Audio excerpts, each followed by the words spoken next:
Balaji recording studio लोखा बाजार। बोली देवघर वाले बाबा की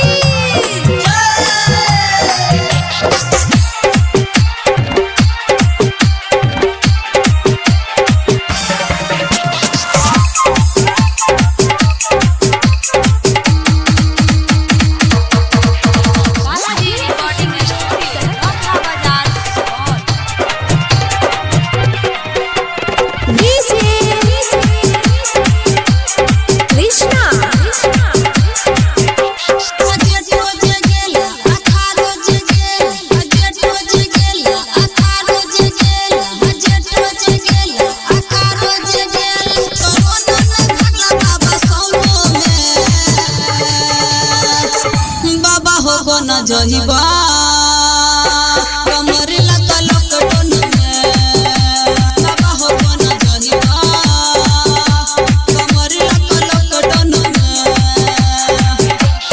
जेठो जे गेल अखारो जे गेल जेठो जे गेल अखारो जे गेल जेठो जे गेल अखारो जे गेल जेठो जे गेल अखारो जे गेल कोरोना में भागला बाबा सोमो में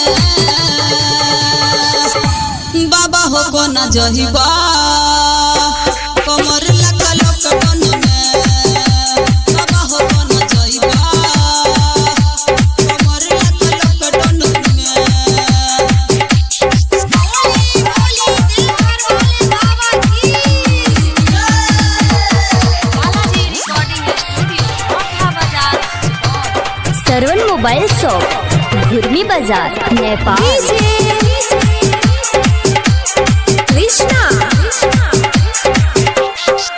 तोहरे कृपा से हो बाबा भागते कोरोना हो 2020 में बाबा धाम लाग सुना हो तोहरे कृपा से हो बाबा भागते कोरोना हो 2020 में बाबा धाम लाग सुना हो बाबा घरे में पूजवा तारा मन से हो बाबा हो कोना जइबा कमर लगा लॉकडाउन में बाबा हो कोना जइबा कमर लगा लॉकडाउन में।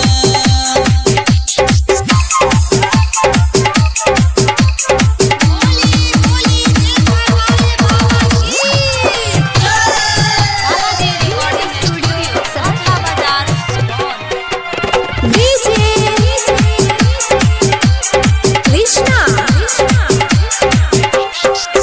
खुशी साके गाना सुने दुनिया जहान हो दुनिया जहान देवघर जाए है खातिर छियै परेशान हो छियै परेशान खुशी साके गाना सुने दुनिया जहान हो देवघर जाए है खातिर छियै परेशान हो बाबा फेर अगले सावन में बाबा हो कोना जइबा